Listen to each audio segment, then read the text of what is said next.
a lot of gaming is kind of like dating, right? Like partnership is kind of like dating and kind of Yep. like marriage, right?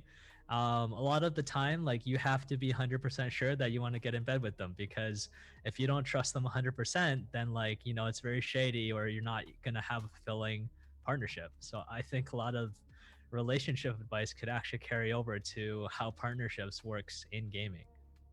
So I like that. I literally just got this image as you're describing. About 1.5 billion views a month through all of their distribution. And I run all of the gaming stuff. So primarily right now we're in Fortnite. All of my players are around 14 to 18. A few are over 18. And I help them a lot with tutoring them chemistry, relationship advice, and um, how to do social media, how to get the most out of there. A lot of the industry is like self-secluded or like very tight knit, and a lot of people know each other. But for people who want to get in, it's a little bit more difficult.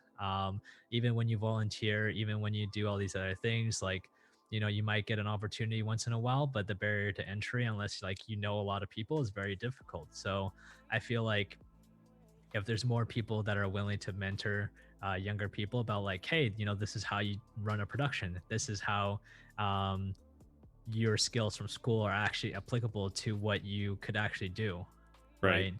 Like Garvey mentors a lot of people about how to get into the business side, or like what a marketing deck is, right? Like stuff simple as that, like people don't understand. Going full time, what the heck's going on?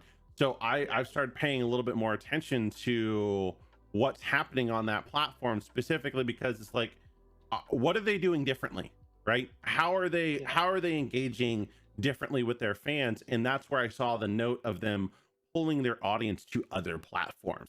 And that's where it's like, oh, now I understand why they're going full time, because this dude who is doing these videos once a day and getting 3 or 4 million people watching it is now pushing them over to their Facebook page or their Twitter page or like whatever. And that's where they're monetizing, because that's where they're going to get that audience. So and the big thing with other platforms is you not only have that video monetization, but there's so many other ways. Like if you look at Facebook, you can have fan subscriptions, you can have the Facebook stars where people are kind of like donating money in a way.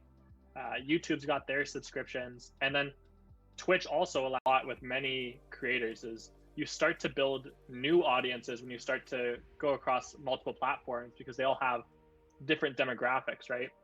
Yeah, and do you have to tailor the content specifically around that as well, I would imagine? Yeah, so what I've been telling a lot of creators is you can use the exact same content, but make a few minor edits to make it, better on Facebook, because Facebook's mobile first. So instead of having that wide YouTube video, having it down to a square, it really helps with the algorithm and getting in front of people.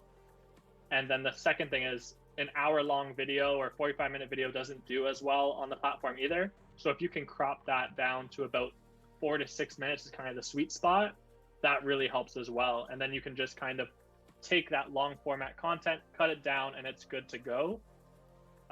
And somebody who absolutely, or not TikTok, on Twitter, it doesn't go very far. Like the average post lifetime on Twitter is about 10 seconds, because there's just so much going out there, and they've got such large followings, the people who are on there successfully, that you just kind of get buried. So I always tell brands and creators, like, do it once you are Coca-Cola sized or once you're Mr. Beast size. To start with, I usually recommend things like Facebook and Instagram, because they're connected, so it's really easy to cross over your content. Also, YouTube is another one of those things where it's the YouTubers who are really big today, most of them have been big over the past few years. So they started YouTubing about 10 to 15 years ago when it first came out.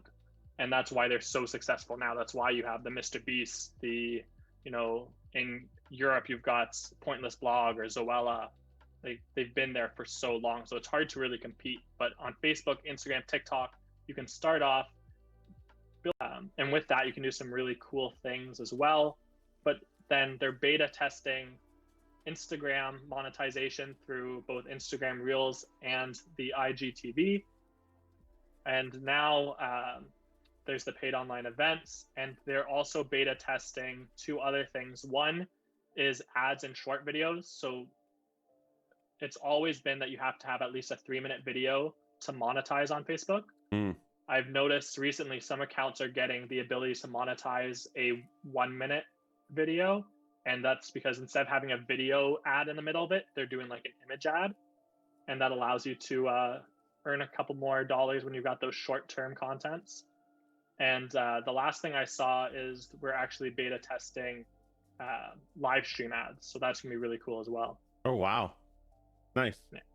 So, I mean, for someone there's a lot of instances on even this medium that a lot of people can just kind of do whatever they want to and get away with it.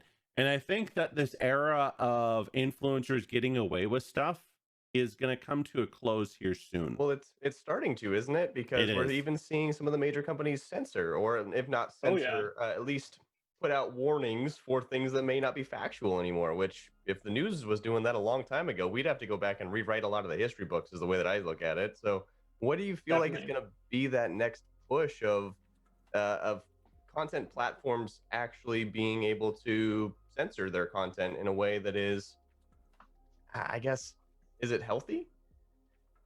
Yeah, I think it's definitely needed.